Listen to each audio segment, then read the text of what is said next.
엄마라는 말이 빗소리 속으로 그대로 삼켜졌습니다. 10살짜리 아이는 자신이 왜 뛰어야 하는지 알지 못했습니다. 엄마의 손이 너무 세게 손목을 쥐고 있었고 그 힘이 무서울 만큼 단단했습니다. 빗물이 아이의 뺨을 타고 턱 아래로 흘러내렸습니다. 골목 입구에는 검은 승용차 한 대가 헤드라이트를 켠 채 기다리고 있었습니다. 저 차 안에 누가 타고 있는지 아이는 알지 못했습니다. 하지만 엄마는 알고 있었습니다. 도대체 이 두 사람 사이에는 10년 동안 무슨 일이 있었던 걸까요? 왜 이 여자는 아이의 손을 잡고 어둠 속으로 달리고 있는 걸까요? 그리고 저 차 안의 남자는 왜 이 골목 앞에서 기다리고 있는 걸까요? 사연 시작 전 무료인 구독과 좋아요 눌러주세요. 지금으로부터 10년 전 서울 한복판에 첫눈이 내리던 어느 겨울이었습니다. 강남 한쪽 골목에 자리 잡은 작은 카페에 두 남녀가 마주 앉아 있었습니다. 창밖으로는 한방눈이 소리 없이 쌓여가고 있었습니다. 카페 안에는 갓볶은 원두향이 따뜻하게 퍼져 있었습니다. 나무 바닥 위로 히터 바람이 조용히 흘렀습니다. 박지은은 두 손을 테이블 아래에 감추고 앉아 있었습니다. 손가락 마디가 하얗게 변할 만큼 세게 쥐고 있었습니다. 맞은편에는 강태준이 창밖을 바라보며 말없이 앉아 있었습니다. 창문에서 반사된 설원의 빛이 그의 날카로운 턱선을 차갑게 드러냈습니다. 두 사람 사이에는 한동안 아무런 말이 오가지 않았습니다. 카페 안에 잔잔한 피아노 선율이 그 침묵을 조심스럽게 채우고 있었습니다. 그는 이 도시에서 모르는 사람이 없는 재벌가의 외아들이었습니다. 강태준이라는 이름 석자만으로도 어디서든 문이 열리는 사람이었습니다. 하지만 박지은이 연락하면 그는 언제나 이 작고 낡은 카페로 왔습니다. 그것이 지은이 이 사람을 2년 동안 사랑해온 이유 중 하나였습니다. 지은은 자신의 두 손을 천천히 테이블 위로 올려놓았습니다. 손가락 끝이 여전히 차갑게 식어 있었습니다. 오늘 이 자리에서 반드시 해야 할 말이 있었습니다. 지난 한 달 동안 혼자서 수백 번 되뇌었던 바로 그 말이었습니다. 버스 안에서도 잠들지 못한 새벽에도 이 말을 어떻게 꺼낼지 생각했습니다. 하지만 막상 그의 맞은편에 앉으니 말이 목구멍 어딘가에서 걸렸습니다. 지은은 눈을 한번 감았다가 천천히 떴습니다. 그리고 입술을 달싹였습니다. 태준 씨, 오늘 드릴 말씀이 있어요. 태준이 창밖에서 시선을 거두어 지은을 바라보았습니다. 그의 눈빛은 조용했고 그 조용함이 오히려 무겁게 느껴졌습니다. 지은은 그 눈빛을 피하지 않았습니다. 두 손이 테이블 위에서 가늘게 떨리고 있었습니다. 저 태준 씨 아이가 생겼어요. 그 말이 카페 안의 따뜻한 공기 속으로 천천히 가라앉았습니다. 창밖에서 눈바람 한 줄기가 유리창을 조용히 쓸고 지나갔습니다. 태준의 얼굴 위에서 모든 표정이 한꺼번에 지워졌습니다. 피아노 선율이 그 순간에도 아무것도 모른 채 흘러나오고 있었습니다. 태준은 한동안 입을 열지 않았습니다. 카페 안의 피아노 선율은 아무것도 모른 채 계속 흘러나왔습니다. 창밖의 눈은 여전히 소리 없이 내리고 있었습니다. 두 사람 사이의 공기는 그 음악조차 삼켜버릴 것처럼 무거웠습니다. 태준이 천천히 커피잔을 들어 한 모금 마셨습니다. 잔을 테이블에 다시 내려놓는 소리가 평소보다 크게 울렸습니다. 지은의 어깨가 반사적으로 작게 움츠러들었습니다. 태준은 커피잔에서 손을 떼고 지은을 정면으로 바라보았습니다. 그의 눈빛 속에서 무언가가 빠르게 지나갔습니다. 놀람인지 당혹감인지 그 이상의 무언가인지 지은은 읽어낼 수가 없었습니다. 잠시 후 태준이 천천히 입을 열었습니다. 그게 내 아이라는 걸 어떻게 증명하지? 그 말이 지은의 귀 안으로 날카롭게 파고들었습니다. 놀라움도 기쁨도 걱정도 미안함도 담기지 않은 말이었습니다. 오직 의심만이 가득 담긴 말이었습니다. 지은은 방금 이 사람이 한 말을 머릿속에서 천천히 되새겼습니다. 그 의미가 분명하게 자리를 잡는데 몇 초가 걸렸습니다. 코끝이 시큰거렸지만 그녀는 천천히 숨을 골랐습니다. 태주는 그녀의 대답을 기다리지 않았습니다. 최근에 내가 누굴 만났는지 내가 모를 것 같아. 그 말이 카페 안의 공기 속에 탁 하고 내려앉았습니다. 지은의 손가락 끝이 차갑게 저려오기 시작했습니다. 누군가가 이미 그의 귀에 무언가를 심어놓은 것이 분명했습니다. 재벌가의 압박 속에서 그를 조종하려는 손길이 이미 뻗어 있었습니다. 지은은 자리에서 일어나려다 다시 앉았습니다. 태준 씨, 저는 당신 외에는 아무도 없었어요. 목소리가 조금 떨렸지만 시선은 흔들리지 않았습니다. 태준의 눈빛이 순간 미세하게 흔들렸습니다. 그러나 그 흔들림은 3초도 되지 않아 다시 굳어버렸습니다.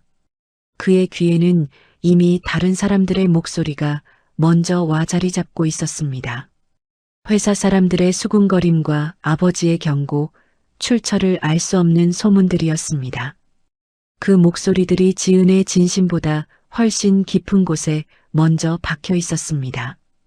태주는 고개를 천천히 돌려 다시 창밖을 바라보았습니다. 눈이 이제 세차게 쏟아지고 있었습니다. 유리창에 눈발이 부딪히는 소리가 낮고 조용하게 들렸습니다. 지은은 2년을 함께했던 그 사람의 옆 얼굴을 바라보았습니다. 이토록 낯선 얼굴은 처음이었습니다. 태주는 천천히 코트 안주머니에서 카드 한 장을 꺼내 테이블 위에 내려놓았습니다. 내 명의로 만들어둔 거니까 당분간 쓰면 돼. 그 카드 한 장이 그가 이 상황에서 건넬 수 있는 전부였습니다. 지은은 테이블 위의 카드를 한참 내려다보았습니다. 그리고 천천히 손을 뻗어 그 카드를 집어들었습니다. 집어든 카드를 태준 쪽으로 조용히 밀어냈습니다. 카드가 테이블 위를 미끄러져 태준의 손 앞에서 멈추었습니다. 두 사람 사이에 다시 침묵이 내려앉았습니다. 그 침묵은 카페 안의 어떤 소리도 채울 수 없는 종류의 것이었습니다. 태주는 자리에서 천천히 일어났습니다. 코트 단추를 위에서부터 하나씩 차분하게 잠갔습니다. 마치 아무 일도 없었다는 듯 천천히 그리고 침착하게 잠갔습니다. 지은은 그 손의 움직임을 눈으로 쫓았습니다. 마지막 단추가 잠기는 순간 지은의 입에서 그 이름이 새어나왔습니다. 태준 씨. 태준은 걸음을 멈추지 않았습니다. 테이블 사이를 지나 다른 손님들의 의자 사이를 지나 출입구를 향해 걸었습니다. 그의 발걸음에는 단 한 번의 망설임도 없었습니다. 지은은 자리에서 일어섰습니다. 다리에 힘이 빠졌지만 테이블 모서리를 짚고 몸을 간신히 세웠습니다. 태준 씨, 제발 한 번만 들어봐 주세요. 목소리가 갈라지기 시작했습니다. 카페 안에 있던 몇몇 손님들이 소리가 나는 쪽으로 고개를 돌렸습니다. 하지만 태주는 멈추지 않았습니다. 그는 유리문 손잡이에 손을 얹었습니다. 그 손이 문을 당기기 직전 1초도 안 되는 짧은 순간 멈추었습니다. 하지만 그것이 그의 마지막 망설임의 전부였습니다. 유리문이 차갑게 바깥을 향해 열렸습니다. 바깥의 냉기가 카페 안으로 한꺼번에 밀려 들어왔습니다. 눈 섞인 바람이 지은의 뺨을 스치고 지나갔습니다. 태준의 코트 자락이 한번 크게 펄럭였습니다. 그리고 그는 눈발 속으로 완전히 사라졌습니다. 유리문이 천천히 닫혔습니다. 달칵 하는 작은 소리가 났습니다. 그 소리가 지은의 귀 안에서 오래도록 울려 퍼졌습니다. 지은은 그 자리에 선 채 움직이지 못했습니다. 창밖으로 태준의 뒷모습이 보였습니다. 두꺼운 코트를 입은 그 뒷모습이 쏟아지는 눈 속으로 천천히 멀어졌습니다. 지은은 유리창 쪽으로 한 걸음 다가갔습니다. 이마를 유리창에 조용히 갖다 댔습니다. 유리의 차가움이 이마에서 머릿속까지 전해졌습니다. 태준의 뒷모습이 골목 모퉁이를 돌아 완전히 사라졌습니다. 더 이상 그의 모습은 어디에도 보이지 않았습니다. 지은은 오른손을 천천히 복부 위에 올려놓았습니다. 그 손이 아주 천천히 조용하게 원을 그렸습니다. 우리 둘이 살면 돼. 그 말이 소리도 없이 지은의 입술 사이로 흘러나왔습니다. 카페 안의 피아노 선율이 그 말 위로 조용히 덮였습니다. 창밖의 눈은 그때도 여전히 내리고 있었습니다. 그 눈이 골목 위에 소리 없이 고요하게 쌓여가고 있었습니다. 그날로부터 9달이 흘렀습니다. 서울의 겨울이 끝나고 봄이 왔다가 다시 가을이 지나갔습니다. 박지은은 혼자 병원에 들어섰습니다. 접수창구에서 이름을 말할 때도 분만실로 이동할 때도 옆에 아무도 없었습니다. 차가운 형광등 불빛이 복도 끝까지 길게 이어져 있었습니다. 소독약 냄새가 복도 전체를 가득 채우고 있었습니다. 분만실 문이 열리는 순간 지은은 눈을 감았습니다. 링거 바늘이 손등에 꽂힐 때 지은은 입술을 꽉 깨물었습니다. 간호사가 옆에서 말을 건넸지만 지은의 귀에는 잘 들리지 않았습니다. 지은은 천장의 형광등을 바라보았습니다. 차갑고 하얀 빛이 눈 안으로 쏟아졌습니다. 진통이 밀려올 때마다 지은은 침대 난간을 두 손으로 꽉 쥐었습니다. 손등의 핏줄이 도드라지도록 세게 쥐었습니다. 태준 씨라는 말이 목구멍까지 올라왔다가 삼켜졌습니다. 이 사람의 이름을 부르는 것조차 허락되지 않은 것 같았습니다. 지은은 이를 악물었습니다. 진통은 파도처럼 왔다가 사라졌습니다. 사라지는 순간 숨을 몰아쉬고 다시 밀려오면 또 버텼습니다. 얼마나 시간이 흘렀을까요? 새벽빛이 분만실 창문 유리 위에 희미하게 번지기 시작할 무렵이었습니다. 아이의 울음소리가 분만실을 가득 채웠습니다. 처음으로 세상에 터뜨리는 목소리치고는 너무나 우렁차고 또렷했습니다. 간호사가 아이를 지은의 품에 조심스럽게 안겨주었습니다. 아이의 무게가 두 팔 위에 처음으로 얹혔습니다. 생각보다 훨씬 작고 생각보다 훨씬 따뜻했습니다. 아이는 눈을 꼭 감은 채 작은 주먹을 쥐고 있었습니다. 그 주먹이 지은의 손가락 하나보다도 작았습니다. 지은은 아이의 얼굴을 내려다보았습니다. 눈가가 뜨거워졌습니다. 코끝이 시큰거렸습니다. 하지만 지은은 소리를 내지 않았습니다. 다만 입술을 조금 달싹여 아이에게 조용히 말을 건넸습니다. 왔구나, 우리 아가. 아이의 작은 손가락이 지은의 새끼손가락을 꼭 쥐었습니다. 그 힘이 어찌나 세던지 지은은 숨이 멎는 것 같았습니다. 분만실 창밖으로 서울의 새벽이 조용히 밝아오고 있었습니다. 아무도 오지 않은 이 방 안에서 두 사람이 처음으로 마주보았습니다. 우리 둘이 살면 돼. 그 말이 이번에는 소리가 되어 흘러나왔습니다. 아이는 아무것도 모른 채 작은 눈을 꼭 감고 있었습니다. 형광등 불빛이 여전히 차갑게 내리쬐고 있었습니다. 그 빛 아래에서 지은은 혼자였지만 더 이상 완전히 혼자는 아니었습니다. 10년이 흘렀습니다. 강태준은 그 10년 동안 아버지가 원하는 모든 것을 이루었습니다. 38배 그는 이제 강태준 그룹의 회장이었습니다. 서울 한복판 52층짜리 본사 건물 꼭대기층이 그의 집무실이었습니다. 통유리 너머로 서울 전체가 내려다 보였습니다. 어디를 봐도 그의 이름이 붙은 건물들이 시야 안에 들어왔습니다.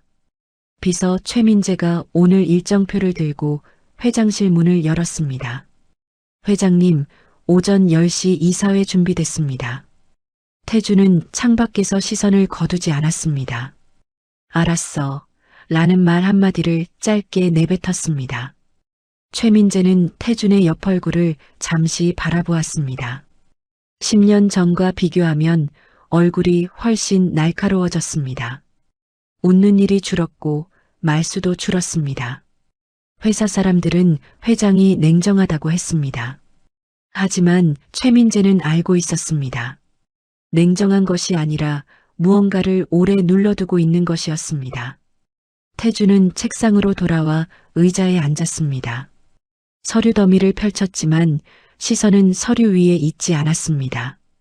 만년필을 손에 쥐었다가 다시 내려놓았습니다. 그 손이 아주 잠깐 허공에 머물렀습니다. 10년 전 겨울 카페에서 테이블 위에 카드를 내려놓았던 그 손이었습니다. 태주는 눈을 천천히 감았다가 떴습니다. 창밖의 서울 하늘은 맑고 선명했습니다. 이 도시에서 그가 가지지 못한 것은 아무것도 없었습니다. 그러나 이 넓은 회장실 안에서 태주는 언제나 혼자였습니다. 최민재가 조용히 물었습니다.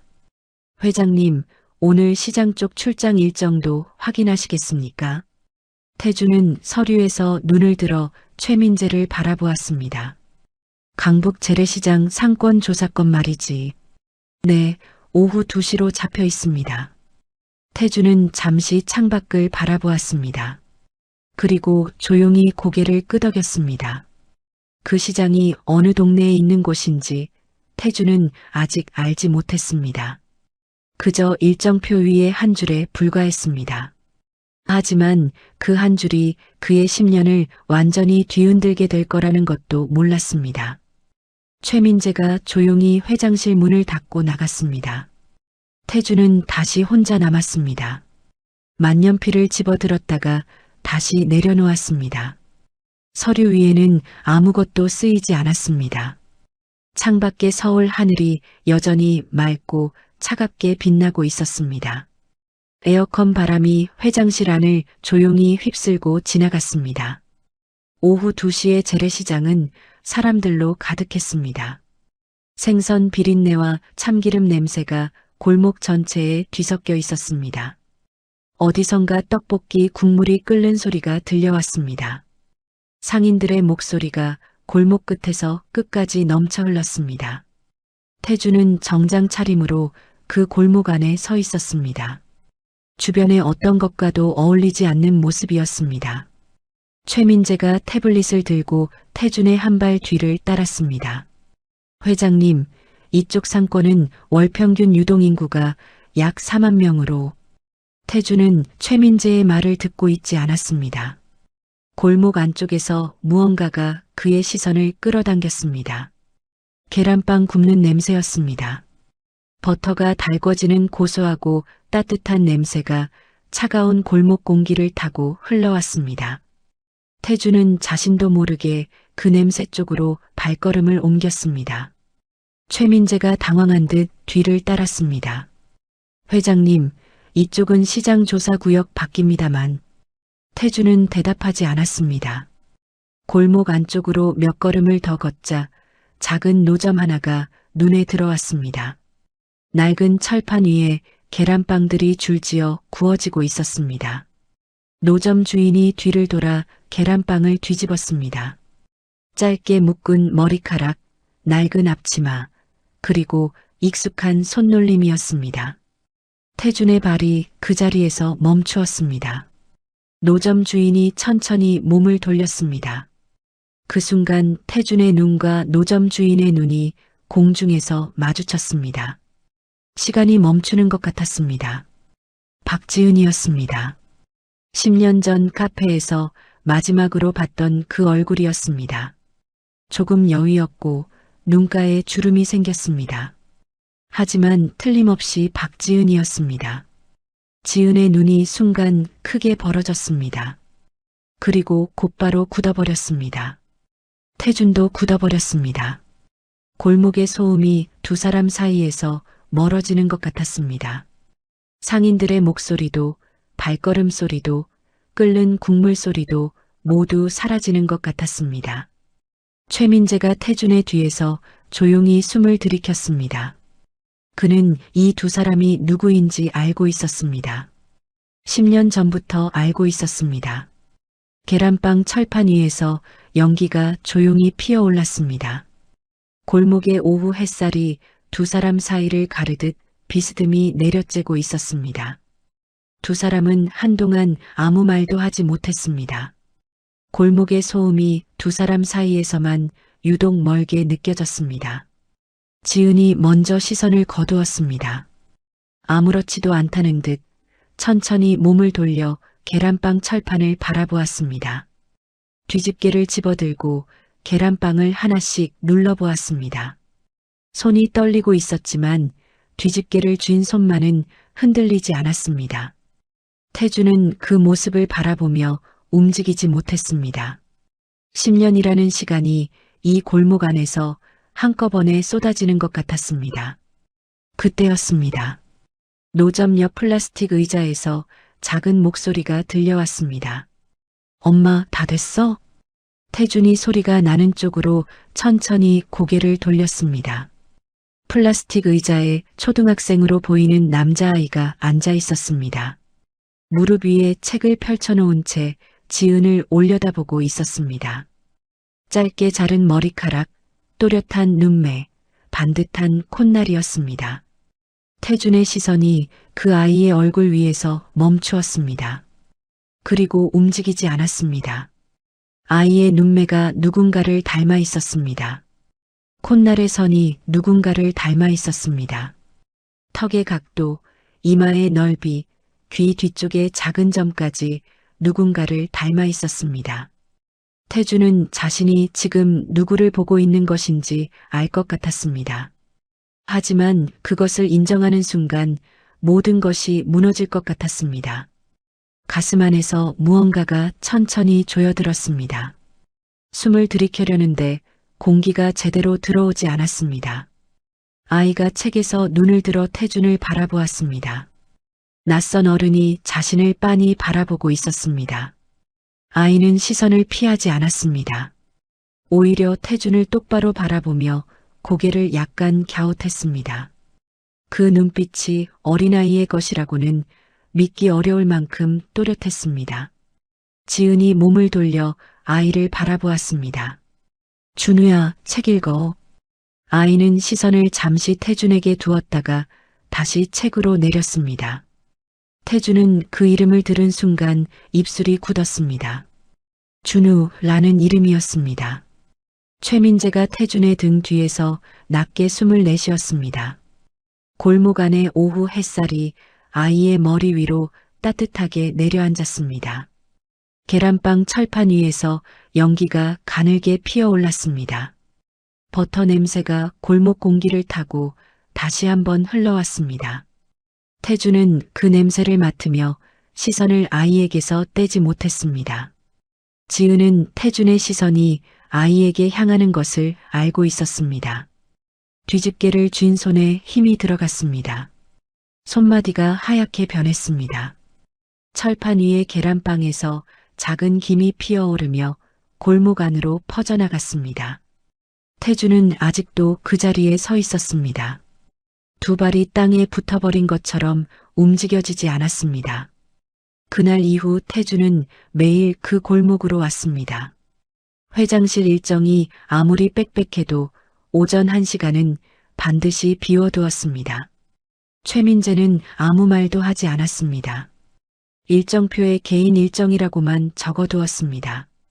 태준이 골목 입구에 서면 지은은 이미 그가 온 것을 알았습니다. 하지만 돌아보지 않았습니다. 철판을 닦거나 반죽을 적거나 재료를 정리하며 등을 돌린 채 있었습니다. 골목 안의 서늘한 아침 공기가 태준의 정장 깃 사이로 파고들었습니다. 태준은 그 자리에 서서 지은의 등을 바라보았습니다. 말을 걸고 싶었습니다.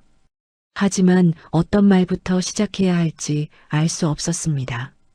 미안하다는 말로 시작해야 할지 아니면 이름을 먼저 불러야 할지 몰랐습니다. 10년 전 자신이 한 일을 태주는 똑똑히 기억하고 있었습니다. 카드 한 장을 테이블에 내려놓고 돌아선 그날을 잊은 적이 없었습니다. 하지만 그 이후 무슨 일이 있었는지는 알지 못했습니다. 지은이 아이를 낳았다는 것도 그 아이를 혼자 키웠다는 것도 몰랐습니다. 아버지가 지은에게 어떤 짓을 했는지도 그때는 알지 못했습니다. 진실은 10년이 지난 뒤에야 조금씩 수면 위로 올라오고 있었습니다. 지은이 천천히 몸을 돌렸습니다. 태준과 눈이 마주치는 순간 지은의 눈빛이 차갑게 굳었습니다. 무슨 일이십니까? 그 목소리는 10년 전과 달랐습니다. 흔들림이 없었고 온기도 없었습니다. 태주는 그 눈빛을 받아내며 입을 열었습니다. 지은 씨, 나 좀 봐줘. 지은은 대답하지 않았습니다. 다시 등을 돌려 철판 위에 계란빵 틀을 정리했습니다. 쇠틀이 철판에 부딪히는 소리가 골목 안에 짧게 울렸습니다. 태주는 그 소리를 들으며 한 발 앞으로 나아갔습니다. 지은 씨, 내가 잘못했어. 지은의 손이 멈추었습니다. 하지만 몸은 돌아오지 않았습니다. 등 쪽에서 지은의 어깨가 한번 미세하게 움직였습니다. 그리고 다시 원래대로 굳어버렸습니다. 늦었어요. 그 세 글자가 골목 안으로 조용히 떨어졌습니다. 태주는 그 말을 받아내며 눈을 감았습니다. 골목 안의 서늘한 바람이 두 사람 사이를 지나갔습니다. 어디선가 시장 상인이 리어카를 끌고 지나가는 소리가 들렸습니다. 쇠바퀴가 골목 바닥을 긁는 소리가 길게 이어졌습니다. 태주는 눈을 뜨고 지은의 등을 다시 바라보았습니다. 그러나 여전히 더 나아갈 수 없었습니다. 다음 날도 태주는 그 자리에 섰습니다. 그 다음 날도 마찬가지였습니다. 지은은 그때마다 등을 돌린 채였습니다. 골목 안의 아침 공기는 날마다 서늘했습니다. 그날은 준우가 학교에서 일찍 돌아온 날이었습니다. 가방을 메고 골목 안으로 뛰어들어오다 노점 앞에 선 태준과 마주쳤습니다. 준우는 잠깐 멈추더니 태준을 올려다보았습니다. 그리고 노점 뒤에 있는 지은을 바라보았습니다. 엄마, 저 아저씨 또 왔어. 그 한마디에 지은의 손이 멈추었습니다. 태준도 멈추었습니다. 준우는 두 어른의 표정을 번갈아 살피더니 태준 앞으로 한 걸음 더 다가섰습니다. 아저씨, 왜 맨날 와요? 그 물음이 골목 안에 또렷하게 울렸습니다. 태준은 아이의 얼굴을 가까이서 바라보았습니다. 이렇게 가까이서 보는 건 처음이었습니다. 아이의 눈매가 다시 한번 심장을 조여들게 했습니다. 태준은 천천히 무릎을 굽혀 아이와 눈높이를 맞추었습니다. 계란빵이 맛있어서 라는 말이 목구멍까지 올라왔습니다. 하지만 그 말이 나오지 않았습니다. 대신 태준은 아이에게 조용히 물었습니다. 이름이 뭐야? 준우는 망설이지 않았습니다. 강준우요. 그 두 글자가 태준의 귀 안으로 천천히 파고들었습니다. 강이라는 성이었습니다. 자신과 같은 성이었습니다. 태준의 눈이 가늘어졌습니다. 입술이 미세하게 떨렸습니다. 준우는 태준의 표정 변화를 눈치챘는지 고개를 약간 갸웃했습니다. 아저씨, 우리 엄마 아는 사람이에요?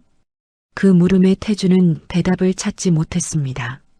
안다고 해야 하는지 모른다고 해야 하는지 알 수 없었습니다. 10년 전에 알았던 사람이라고 해야 옳은 건지 몰랐습니다. 태준이 대답을 못하고 있는 사이 준우가 다시 입을 열었습니다. 엄마가 아저씨 얘기 한 번도 안 했는데. 그 말이 태준의 가슴 어딘가를 조용히 찔렀습니다. 지은이 노점 뒤에서 앞치마 끝을 꽉 쥐었습니다. 손가락 사이로 앞치마 천이 구겨졌습니다. 준우야, 들어와서 간식 먹어. 지은의 목소리가 골목 안으로 조금 높게 울렸습니다. 준우는 태준을 한 번 더 바라보더니 노점 안쪽으로 걸어 들어갔습니다. 아이가 사라지자 골목에 다시 침묵이 내려앉았습니다. 태주는 천천히 몸을 일으켰습니다. 무릎을 굽혔던 자리에서 일어서는데 다리에 힘이 없었습니다. 지은은 태준을 바라보지 않았습니다. 골목의 오후 햇살이 노점 지붕 위로 따뜻하게 내려앉았습니다. 계란빵 냄새가 그 햇살을 타고 골목 끝까지 퍼져나갔습니다. 강준우라는 이름이 태준의 머릿속에서 떠나지 않았습니다. 강이라는 한 글자가 계속해서 맴돌았습니다. 이 나라에 강씨 성을 가진 사람이 얼마나 많은지 태준도 알고 있었습니다. 그러니 우연일 수도 있었습니다. 하지만 태준은 그것이 우연이라고 생각되지 않았습니다. 아이의 눈매가 너무나 선명하게 자신을 닮아 있었습니다. 콧날의 선이, 턱의 각도가, 귀 뒤쪽의 작은 점이 거울처럼 자신을 보여주고 있었습니다. 태준은 골목 한쪽 벽에 등을 기댔습니다. 다리에 힘이 빠졌습니다. 10년 전 카페에서 지은이 했던 말이 귀 안에서 다시 울렸습니다. 태준 씨 아이가 생겼어요. 그 말을 들었을 때 태준은 의심부터 했습니다.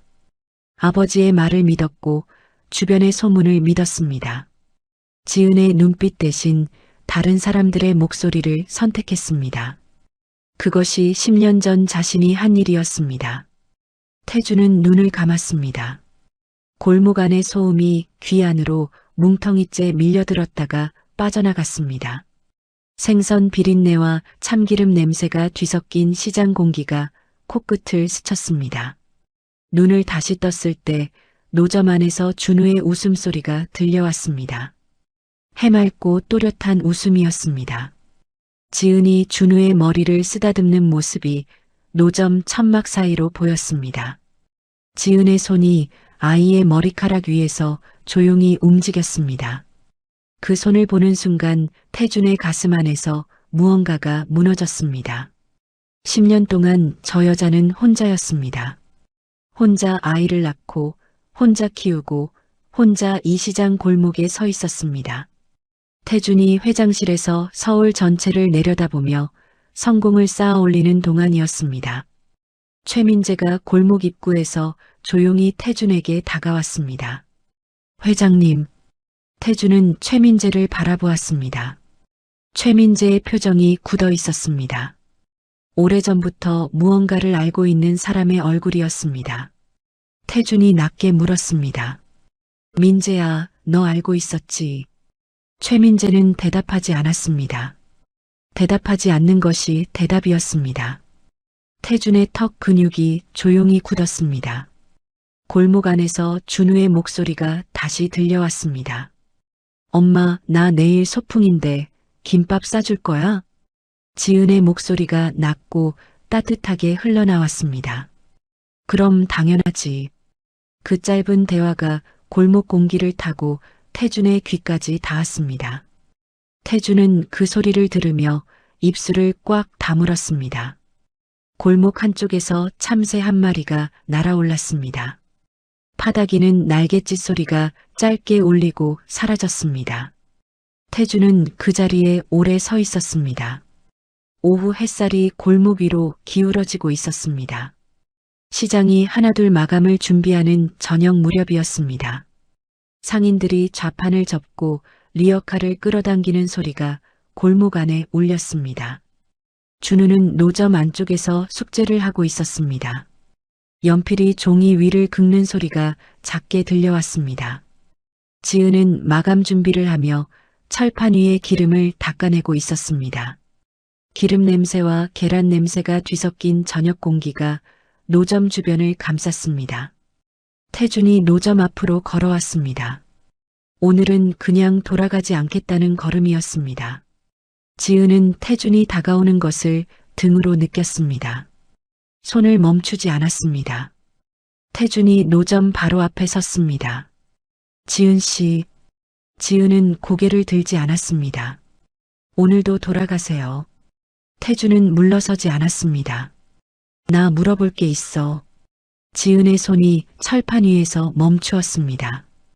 그 멈춤이 아주 짧았지만 태주는 놓치지 않았습니다.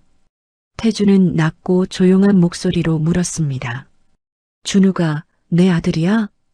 그 말이 골목 안의 저녁 공기 속으로 가라앉았습니다. 저녁 바람이 노점 천막을 한번 크게 흔들었습니다. 지은은 천천히 몸을 일으켰습니다. 철판 위에 행주를 내려놓았습니다. 그리고 태준을 마주 보았습니다. 그 눈빛 안에 10년의 시간이 모두 담겨 있었습니다. 분노인지 체념인지 그보다 더 깊은 무언가인지 태준은 읽어낼 수 없었습니다. 지은은 한 발 앞으로 나아갔습니다. 태준과의 거리가 좁혀졌습니다. 그리고 아주 낮고 차갑게 입을 열었습니다. 지금 그 질문을 저한테 하시는 거예요? 태준은 그 눈빛을 피하지 않았습니다. 지은 씨, 나는 알아야 해. 지은의 눈 안에서 무언가가 한번 흔들렸습니다. 그러나 그 흔들림은 순식간에 사라졌습니다. 10년 전에 알았어야죠. 그 말이 칼날처럼 날아왔습니다. 태준의 입술이 굳었습니다. 할 말이 없었습니다. 10년 전 자신이 선택한 것들이 지금 이 골목 안에서 모두 돌아오고 있었습니다. 저 안에서 준우의 연필 소리가 여전히 들려왔습니다. 그 소리가 두 사람 사이의 침묵을 더 무겁게 만들었습니다. 태준은 눈을 감았다가 천천히 떴습니다. 붉은 저녁빛이 지은의 얼굴 위로 내려앉고 있었습니다. 그 빛 안에서 지은은 10년 전보다 훨씬 강해 보였습니다. 그리고 그것이 태준의 가슴을 가장 깊이 찔렀습니다. 그때 노점 안에서 작은 발소리가 들렸습니다. 준우가 연필을 손에 쥔 채 노점 밖으로 고개를 내밀었습니다. 엄마, 이 문제 모르겠어. 지은이 몸을 돌려 준우를 바라보았습니다. 그 순간 준우와 태준의 눈이 다시 마주쳤습니다. 준우는 태준을 바라보다가 지은을 바라보다가 다시 태준을 바라보았습니다. 뭔가 이상하다는 것을 아이는 본능적으로 알아챘습니다. 지은이 재빠르게 준우 앞으로 몸을 이동했습니다. 아이를 등 뒤로 가리듯 감쌌습니다. 그리고 태준을 정면으로 바라보았습니다. 그 눈빛이 한 번도 본 적 없는 눈빛이었습니다. 조용했지만 그 안에 단단한 무언가가 차 있었습니다. 지은이 입을 열었습니다. 우리 애는 아버지가 없습니다. 그 말이 골목 안에 또렷하게 울렸습니다. 태준의 귀 안으로 그 말이 천천히 그러나 깊이 파고들었습니다. 아버지가 없습니다. 라는 말이었습니다. 없다는 말이었습니다. 처음부터 없었다는 말이었습니다.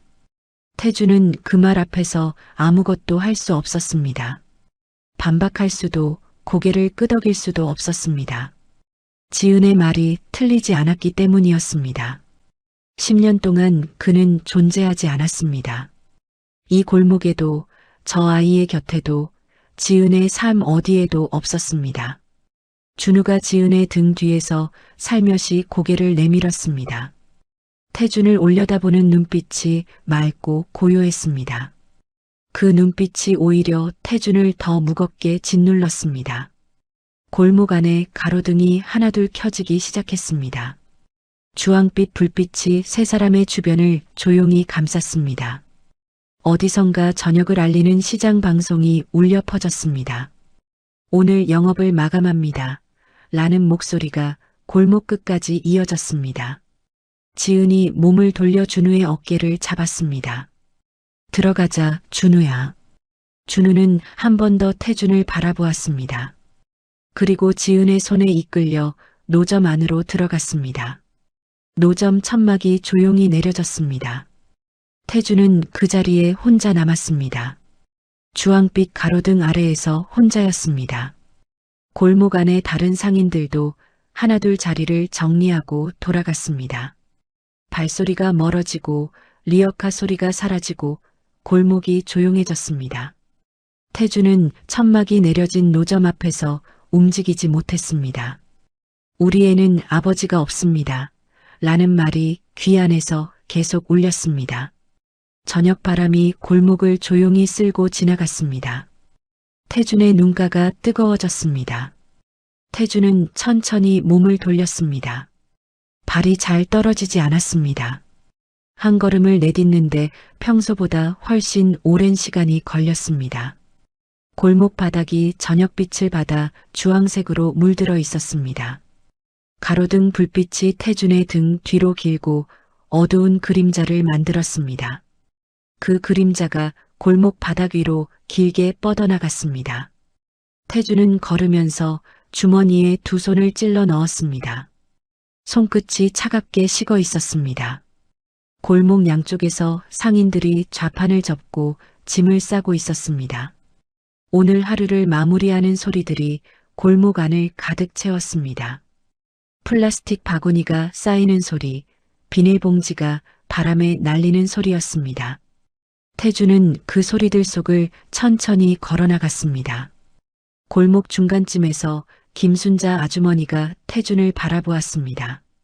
지은의 노점 바로 옆에서 오랫동안 장사를 해온 여자였습니다. 그녀는 태준을 위아래로 훑어보더니 조용히 입을 열었습니다. 지은이가 10년 동안 얼마나 고생했는지 아십니까? 태준의 발이 멈추었습니다. 김순자는 태준의 대답을 기다리지 않았습니다. 준우 나을 때 손 잡아준 사람도 없었어요. 그 말이 태준의 가슴 안으로 조용히 박혔습니다. 아플 때도 힘들 때도 그 아이 한 번 아팠을 때도 혼자였어요. 김순자는 그 말만 남기고 다시 자신의 좌판을 정리하기 시작했습니다. 더 이상 태준을 바라보지 않았습니다. 태준은 그 자리에서 한동안 움직이지 못했습니다. 손끝이 더 차갑게 저려왔습니다. 손이 나을 때 손 잡아준 사람도 없었다는 말이 귀 안에서 반복되었습니다. 태준은 눈을 감았습니다. 10년 전 카페에서 지은이 임신 사실을 말했을 때의 표정이 떠올랐습니다. 두 손을 테이블 아래에 감추고 앉아있던 지은이었습니다. 그때 그 손이 얼마나 떨리고 있었는지 태준은 지금에서야 깨달았습니다. 눈을 떴습니다. 골목 끝이 보였습니다. 저 끝을 나가면 다시 도시로 돌아가는 것이었습니다. 회장실로, 넓은 집으로, 아무것도 느껴지지 않는 그 공간들로 돌아가는 것이었습니다. 태준은 다시 걷기 시작했습니다. 골목 출구가 가까워질수록 시장 안의 소리가 멀어졌습니다. 골목 출구 앞에 검은 승용차가 기다리고 있었습니다. 최민재가 차 옆에 서서 태준을 바라보고 있었습니다. 태준은 차 문 앞에서 멈추었습니다. 그리고 골목 안쪽을 한번 돌아보았습니다. 노점들이 하나둘 문을 닫고 있었습니다. 지은의 노점이 있는 쪽은 이미 어둠 속으로 잠겨 있었습니다. 태준은 차에 올라탔습니다. 문이 닫혔습니다. 차 안에는 아무 소리도 없었습니다. 태준은 창밖의 골목을 바라보다가 천천히 시선을 거두었습니다. 내일도 올 거라는 것을 태준은 알고 있었습니다. 그날 밤이었습니다. 태준은 회장실로 돌아와 아무것도 하지 못했습니다. 서류 더미가 책상 위에 그대로 쌓여 있었지만 손이 가지 않았습니다. 스탠드 불빛 하나만 켜놓은 채 태준은 의자에 앉아 있었습니다. 바깥 서울의 야경이 통유리 너머로 빛나고 있었습니다.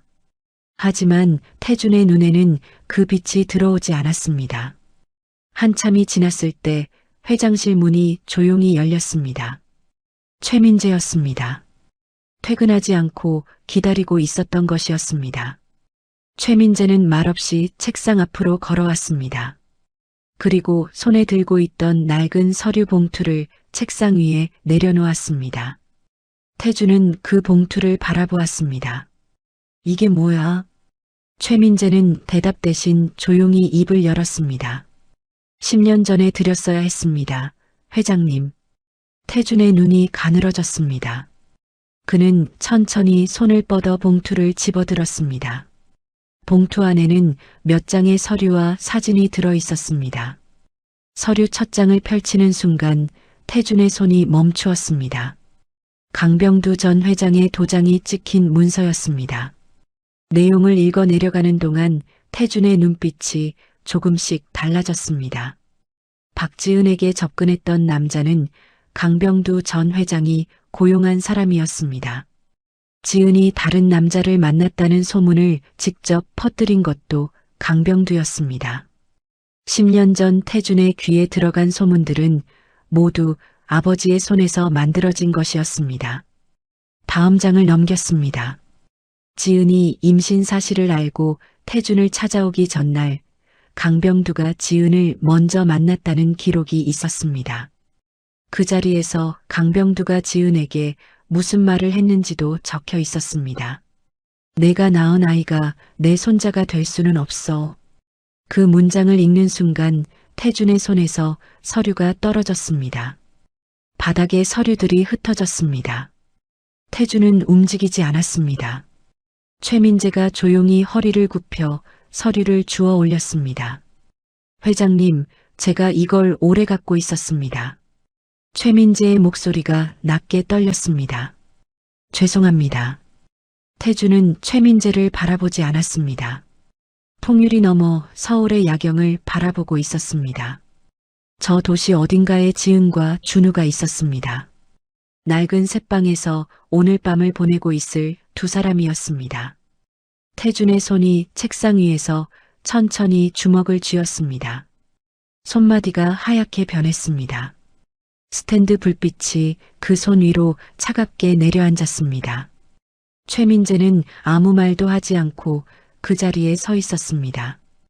회장실 안에는 두 사람의 숨소리만 조용히 오갔습니다. 태준은 한참 후에 입을 열었습니다. 내일 아침 제일 이른 시간에 시장 가. 그것이 그날 밤 태준이 한 마지막 말이었습니다. 그날은 지은이 시장조합회의에 잠깐 자리를 비운 날이었습니다. 김순자 아주머니가 준우를 잠깐 봐주기로 했습니다. 하지만 준우는 가만히 있지 않았습니다. 골목 안을 어슬렁거리다 노점 앞에 서 있는 태준을 발견했습니다. 준우는 망설이지 않았습니다. 아저씨, 엄마 없어요. 태준이 준우를 내려다보았습니다. 알아, 라는 말이 목구멍까지 올라왔다가 들어갔습니다. 준우가 태준의 손목을 잡아당겼습니다. 배고프죠? 저도 배고파요. 저기 가요. 준우가 손가락으로 가리킨 곳은 골목 안쪽의 작은 포장마차였습니다.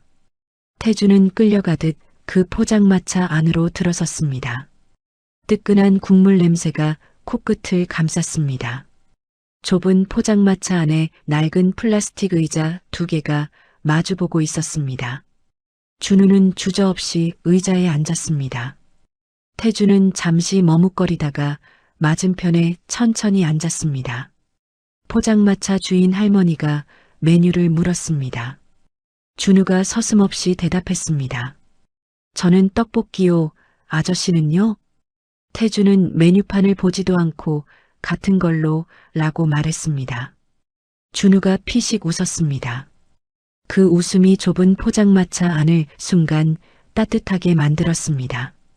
잠시 후 떡볶이가 나왔습니다. 빨간 국물에서 김이 피어올랐습니다. 준우는 젓가락을 집어들고 떡을 하나 집었습니다. 태준은 젓가락을 들었지만 쉽게 손이 가지 않았습니다. 준우가 떡볶이를 씹으며 태준을 바라보았습니다. 아저씨, 우리 엄마 왜 맨날 봐요? 그 물음이 또렷하게 날아왔습니다. 태준은 젓가락을 내려놓았습니다. 준우는 대답을 기다리며 태준을 빤히 바라보았습니다. 그 눈빛이 흔들림 없이 맑았습니다. 태준은 그 눈빛을 받아내며 입을 열었습니다. 옛날에 알던 사람이라서. 준우가 고개를 끄덕였습니다. 그리고 다시 물었습니다. 많이 보고 싶었어요? 그 질문에 태준의 손이 테이블 위에서 멈추었습니다. 10살짜리 아이가 던진 말이었습니다. 하지만 그 말이 태준의 가슴 한가운데를 정확하게 찔렀습니다. 태주는 한참 후에 조용히 고개를 끄덕였습니다. 준우는 그 대답을 듣고 다시 떡볶이에 젓가락을 가져갔습니다. 그리고 아무렇지도 않다는 듯 말했습니다. 그러면 자주 오면 되잖아요. 포장마차 안에 따뜻한 공기가 두 사람을 조용히 감쌌습니다. 빨간 국물에서 피어오르는 김이 두 사람 사이를 부드럽게 채웠습니다. 태주는 그 말을 들으며 눈을 한번 감았다가 떴습니다. 눈가가 뜨거워졌습니다. 포장마차에서 나온 두 사람은 골목 안을 천천히 걸었습니다. 준우가 앞서 걷고 태준이 한 발 뒤에서 따랐습니다. 준우는 걸으면서 이런저런 말을 쏟아냈습니다. 오늘 학교에서 달리기를 했는데 2등을 했다는 것이었습니다. 1등은 김민준인데 다리가 너무 길어서 불공평하다는 것이었습니다. 태주는 그 말을 들으며 아이의 뒷모습을 바라보았습니다. 짧게 자른 머리카락이 걸을 때마다 조금씩 흔들렸습니다. 골목 안쪽 계단 앞에서 준우가 멈추었습니다. 그리고 계단에 털썩 앉았습니다. 태준도 준우 앞에 천천히 쪼그려 앉았습니다. 두 사람이 눈높이를 맞추었습니다. 준우가 한동안 태준을 바라보았습니다. 아이의 눈빛이 아까보다 조금 진지해져 있었습니다. 아저씨, 나한테 솔직하게 말해줄 수 있어요? 태준은 그 말에 등줄기가 서늘해지는 것을 느꼈습니다. 고개를 끄덕였습니다. 준우가 무릎 위에 두 손을 올려놓았습니다. 그리고 천천히 입을 열었습니다. 아저씨가 우리 엄마 좋아하는 거 나는 알아요. 태준은 아무 말도 하지 못했습니다. 준우는 계속했습니다. 매일 오잖아요. 그리고 엄마 볼 때 이상한 얼굴 해요. 어떤 이상한 얼굴이냐고 태준이 묻지 않았는데 준우가 먼저 설명했습니다. 미안한 것 같기도 하고 무서운 것 같기도 한 얼굴이요. 그 말이 정확해서 태준은 말문이 막혔습니다. 10살짜리 아이가 어른보다 더 많은 것을 보고 있었습니다. 준우가 다시 입을 열었습니다. 아저씨, 우리 엄마 아는 사람 맞죠? 태준은 그렇다고 대답했습니다. 준우의 눈빛이 조금 더 깊어졌습니다. 오래 알았어요? 태준은 잠시 망설이다가 고개를 끄덕였습니다. 준우가 두 손을 무릎 위에서 꼭 쥐었습니다. 그리고 아주 조용한 목소리로 말했습니다. 나는 아빠가 없어요.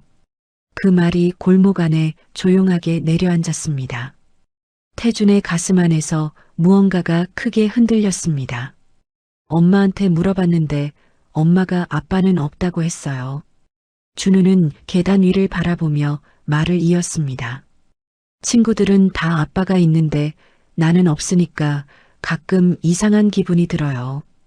태준은 그 말을 들으며 입술을 꽉 다물었습니다. 준우가 다시 태준을 바라보았습니다. 그 눈빛이 맑고 또렷했습니다. 아저씨는 아빠가 있어요? 태준은 대답하지 못했습니다. 있다고도 없다고도 말할 수 없었습니다. 골목 안에 저녁빛이 조금씩 내려앉고 있었습니다. 가게들이 하나둘 불을 켜기 시작했습니다.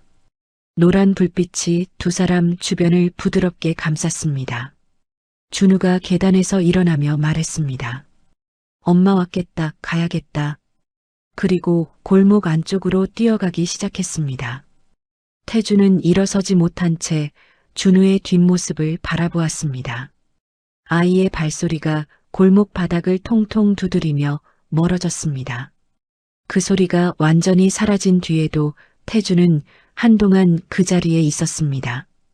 그날 저녁이었습니다. 지은이 노점 마감을 마치고 준우를 데리러 김순자 아주머니 가게로 갔습니다. 준우를 데리고 골목을 나서다 멈추었습니다. 골목 입구에 태준이 서 있었습니다. 오늘도 돌아가지 않은 것이었습니다. 지은의 얼굴이 굳었습니다. 준우가 태준을 발견하고 손을 흔들었습니다. 아저씨, 아직 있었어요? 태준이 준우를 바라보았습니다. 그리고 지은을 바라보았습니다. 태준의 눈빛이 평소와 달랐습니다. 오늘은 그냥 가지 않겠다는 눈빛이었습니다. 지은 씨, 준우한테 말해줘야 해. 그 말이 골목 안에 조용히 울렸습니다. 지은의 눈이 가늘어졌습니다. 무슨 말을 하는 거예요? 태준은 물러서지 않았습니다. 준우가 알아야 해. 내가 누군지. 지은의 손이 준우의 어깨를 꽉 잡았습니다. 준우는 두 어른 사이에서 눈을 크게 뜨고 있었습니다. 무슨 일인지 알 수 없었지만 분위기가 심상치 않다는 것은 알았습니다. 지은이 태준 앞으로 한 발 나아갔습니다. 목소리를 낮추었습니다. 지금 뭘 하려는 거예요? 이 아이한테. 태준도 목소리를 낮추었습니다. 10년 전에 내가 잘못했어, 지은 씨. 지은의 눈빛이 흔들렸습니다. 하지만 흔들림은 아주 짧았습니다. 알아요, 그래서요? 태준은 지은의 눈을 바라보며 말을 이었습니다. 아버지가 한 짓을 알았어, 어젯밤에. 지은의 숨이 잠깐 멈추는 것 같았습니다. 어깨가 미세하게 굳었습니다. 최민재가 서류를 가져왔어. 10년 전 아버지가 한 일들. 지은은 대답하지 않았습니다. 준우가 지은의 옷자락을 잡아당겼습니다. 엄마, 무슨 얘기야? 지은은 준우를 내려다보았습니다. 아이의 눈이 맑고 진지했습니다. 지은의 입술이 떨렸습니다. 엄마, 저 아저씨 누구야? 골목 안에 그 질문이 울렸습니다. 가로등 불빛이 세 사람을 조용히 비추었습니다. 지은은 준우를 바라보다가 태준을 바라보다가 다시 준우를 바라보았습니다. 바람이 골목을 한번 쓸고 지나갔습니다. 지은의 눈가가 뜨거워졌습니다.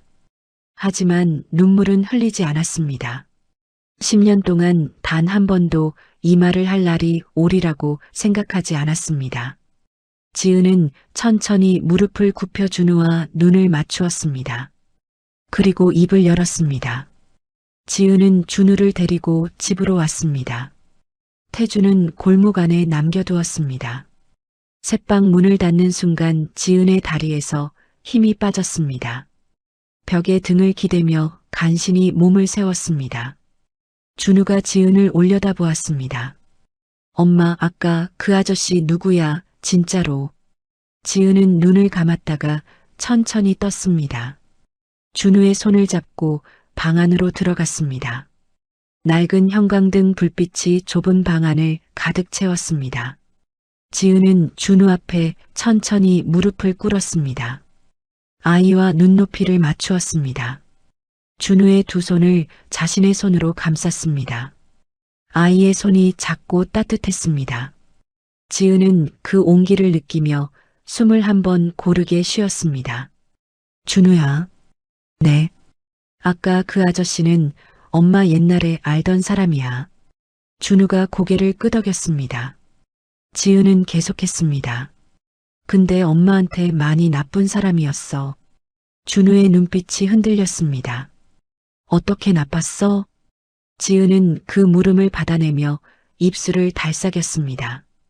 준우가 태어나기 전에 그 아저씨가 엄마를 혼자 두고 갔어. 준우의 두 눈이 커졌습니다. 왜? 지은은 그 질문에 바로 대답하지 못했습니다. 아이에게 어디서부터 어디까지 말해야 하는지 알 수 없었습니다. 재벌가의 압박도, 아버지의 계략도, 소문도, 카드 한 장도 모두 설명할 수 없었습니다. 지은은 조용히 말했습니다. 그냥 엄마를 믿지 않았어. 준우가 입술을 꼭 다물었습니다. 그 작은 입술이 떨리고 있었습니다. 지은은 준우의 손을 더 꽉 쥐었습니다. 그 사람은 너를 버린 사람이야, 준우야. 그 말이 방 안에 조용히 내려앉았습니다. 준우는 한동안 아무 말도 하지 않았습니다. 형광등 불빛이 아이의 눈 위로 차갑게 내려쬐었습니다. 창밖에서 골목 가로등 불빛이 창문 유리 위로 번지고 있었습니다. 준우가 천천히 입을 열었습니다. 그러면 아저씨가 내 아빠야? 지은의 손이 굳었습니다. 그 질문을 이렇게 빨리 들을 줄 몰랐습니다. 지은은 대답하지 않았습니다. 대답하지 않는 것이 대답이라는 것을 준우도 알 것이었습니다. 준우가 지은의 손에서 천천히 자신의 손을 뺐습니다. 그리고 일어서서 창문 쪽으로 걸어갔습니다. 창밖을 바라보는 준우의 뒷모습이 작고 외로웠습니다. 엄마, 응, 나 저 아저씨 보러 가도 돼? 지은은 그 말에 대답하지 못했습니다. 창밖 골목 가로등 불빛이 준우의 어깨 위로 조용히 내려앉았습니다. 그날 밤이었습니다. 태주는 골목 안에 혼자 남아 있었습니다. 지은이 준우를 데리고 새방으로 들어간 뒤 골목은 완전히 조용해졌습니다. 가로등 불빛만이 텅 빈 골목 바닥을 홀로 비추고 있었습니다. 태주는 돌아가야 한다는 것을 알고 있었습니다. 하지만 발이 떨어지지 않았습니다. 골목 바닥을 내려다보며 서 있는데 발소리가 들렸습니다. 작고 가벼운 발소리였습니다. 고개를 드는 순간 준우가 골목 안으로 뛰어들어오고 있었습니다. 잠옷바람이었습니다. 슬리퍼를 신고 골목 바닥을 빠르게 달려왔습니다. 태주는 그 자리에 굳어버렸습니다. 준우가 태준 앞에서 멈추었습니다. 숨을 조금 헐떡이고 있었습니다. 뺨이 차가운 밤 공기에 발갛게 물들어 있었습니다. 두 사람이 가로등 불빛 아래에서 마주 섰습니다. 준우가 고개를 들어 태준을 바라보았습니다. 그 눈빛이 낮에 봤던 것과 달랐습니다. 무언가를 단단히 결심한 아이의 눈빛이었습니다. 태준은 그 눈빛을 받아내며 숨을 참았습니다. 준우가 입을 열었습니다. 아저씨, 엄마한테 들었어요. 태준의 가슴 안에서 무언가가 조여들었습니다. 엄마가 아저씨는 나를 버린 사람이라고 했어요. 그 말이 골목 안에 조용히 울렸습니다. 태준은 아무 말도 하지 못했습니다. 준우는 계속했습니다. 근데 나는 아저씨 얼굴 보면 이상해요. 어떻게 이상하냐고 태준이 묻지 않았는데 준우가 먼저 말했습니다. 나쁜 사람 얼굴이 아닌 것 같아서요. 태준의 눈이 가늘어졌습니다. 입술이 미세하게 떨렸습니다. 준우가 한 발 앞으로 다가섰습니다. 그리고 태준을 똑바로 바라보며 물었습니다. 아저씨, 우리 아빠 맞죠? 그 물음이 골목 안의 밤 공기를 가르고 날아왔습니다. 태준의 눈 안에서 무언가가 흔들렸습니다. 10년 동안 한 번도 들어보지 못한 말이었습니다. 들을 자격이 없다고 생각했던 말이었습니다. 아저씨, 아니죠? 준우가 다시 물었습니다. 이번엔 목소리가 조금 떨렸습니다. 아이의 눈에 무언가 뜨거운 것이 맺히기 시작했습니다. 태준은 그 눈을 바라보았습니다. 10년 전 카페에서 지은의 눈을 외면했던 자신이 떠올랐습니다. 이번엔 외면하지 않겠다고 생각했습니다. 태준의 두 무릎이 천천히 골목 바닥으로 내려갔습니다. 무릎을 꿇었습니다. 골목 바닥의 차가운 냉기가 무릎을 타고 올라왔습니다. 이제 준우와 눈높이가 같아졌습니다. 태준은 준우의 눈을 바라보았습니다. 그리고 오랫동안 하지 못했던 말을 천천히 꺼냈습니다. 미안하다, 준우야. 준우의 입술이 떨렸습니다. 골목 가로등 불빛이 두 사람 위로 조용히 내려앉았습니다. 밤바람이 골목을 한번 조용히 쓸고 지나갔습니다. 태준이 무릎을 꿇은 채 눈을 감았습니다. 골목 바닥의 차가움이 무릎뼈를 타고 온몸으로 퍼졌습니다. 10년 동안 이 차가움을 느껴본 적이 없었습니다. 회장실 의자에 앉아 서울 전체를 내려다보며 살아온 10년이었습니다. 그 10년 동안 이 아이는 이 골목 안에서 자라고 있었습니다. 태준은 눈을 천천히 떴습니다. 준우가 여전히 앞에 서서 태준을 내려다보고 있었습니다. 아이의 눈 안에 맺혀있던 뜨거운 것이 뺨 위로 흘러내렸습니다. 준우는 그것을 닦지 않았습니다. 그대로 태준을 바라보았습니다. 태준의 눈 안에서도 무언가가 뜨겁게 차오르기 시작했습니다. 10년 동안 한 번도 흘리지 않았던 것이었습니다. 회장이 된 이후로 이 도시 어디에서도 태주는 눈물을 흘린 적이 없었습니다. 하지만 지금 이 골목 안에서, 이 아이 앞에서 막아낼 수 없었습니다. 태준의 눈에서 눈물이 흘렀습니다. 소리 없이 조용하게 흘렀습니다. 준우가 그것을 바라보았습니다. 아이의 입술이 달싹였습니다. 하지만 말이 나오지 않았습니다. 태준이 낮고 떨리는 목소리로 말했습니다. 아빠가 잘못했다, 준우야. 그 말이 골목 안에 떨어졌습니다. 아빠라는 말이었습니다. 태준이 처음으로 스스로를 그렇게 부른 순간이었습니다. 준우의 입술이 다시 달싹였습니다. 이번에는 소리가 났습니다. 왜 이제 왔어요? 그 5글자가 태준의 가슴 한가운데를 관통했습니다. 왜 이제 왔어요? 라는 말이었습니다. 원망도 아니었고 울부짖음도 아니었습니다. 그냥 묻는 말이었습니다. 그것이 더 깊이 찔렸습니다. 태준은 대답하지 못했습니다. 할 수 있는 대답이 없었습니다. 늦었다는 것을 알고 있었습니다. 10년이 늦었다는 것을 알고 있었습니다. 그때 골목 입구에서 인기척이 들렸습니다. 태준이 고개를 들었습니다. 지은이 골목 입구에 서 있었습니다. 언제부터 서 있었는지 알 수 없었습니다.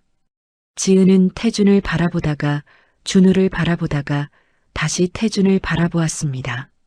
지은의 얼굴 위로 골목 가로등 불빛이 떨어졌습니다. 그 빛 안에서 지은의 눈가도 붉어져 있었습니다. 골목 안에 3사람이 있었습니다. 아무도 말을 하지 않았습니다. 밤바람이 3사람 사이를 조용히 지나갔습니다. 계란빵 노점이 있는 쪽에서 식은 버터 냄새가 희미하게 흘러왔습니다. 지은이 천천히 골목 안으로 걸어왔습니다. 발소리가 골목 바닥 위에서 조용하게 울렸습니다. 준우 곁에 섰습니다. 그리고 준우의 어깨를 한 팔로 감쌌습니다. 준우가 지은의 품 안으로 살짝 기댔습니다. 3사람이 가로등 불빛 아래에 모였습니다. 태준은 여전히 무릎을 꿇은 채였습니다. 일어서려다 멈추었습니다. 아직 일어설 자격이 없다고 생각했습니다. 태준이 지은을 바라보았습니다. 지은은 태준의 시선을 피하지 않았습니다. 그 눈빛 안에 여전히 10년의 무게가 담겨 있었습니다. 하지만 아까와는 조금 달랐습니다. 굳어있던 무언가가 아주 조금 풀린 것 같았습니다. 태준이 천천히 입을 열었습니다. 지은 씨, 미안해. 지은은 대답하지 않았습니다. 태준이 준우를 바라보았습니다. 준우는 눈물을 손등으로 닦으며 태준을 바라보고 있었습니다. 그 손등이 차가운 밤 공기에 빨갛게 물들어 있었습니다. 태준이 준우에게 말했습니다. 미안하다, 아빠가. 그 말이 골목 안에 조용히 울렸습니다. 준우의 입술이 한번 크게 떨렸습니다. 그리고 준우가 태준을 향해 한 걸음 다가섰습니다. 태준의 가슴이 조여들었습니다. 준우가 태준 앞에 쪼그려 앉았습니다. 그리고 아주 조용한 목소리로 말했습니다. 왜 이제 왔어요? 태준은 그 말에 대답하지 못했습니다. 다만 준우의 작은 손을 2손으로 감쌌습니다. 아이의 손이 차가웠습니다. 그 차가움을 느끼며 태준의 눈에서 눈물이 다시 흘렀습니다. 지은은 그 모습을 바라보았습니다. 오래도록 바라보았습니다. 골목 안에 3사람의 숨소리만 조용히 오갔습니다. 밤바람이 다시 한번 골목을 쓸고 지나갔습니다. 계란빵 노점 천막이 바람에 조용히 흔들렸습니다. 어디선가 고양이 한 마리가 골목을 가로질러 사라졌습니다. 아무것도 해결된 것은 없었습니다. 10년이라는 시간이 이 밤 한 번으로 지워지지는 않을 것이었습니다. 하지만 이 골목 안에서 무언가가 처음으로 시작되고 있었습니다. 3사람은 한동안 그 자리에 있었습니다. 골목 가로등 불빛이 세 사람을 조용히 감싸고 있었습니다. 며칠 뒤 아침이었습니다. 지은의 작은 새빵 식탁 위에 계란빵 3개가 나란히 놓여 있었습니다.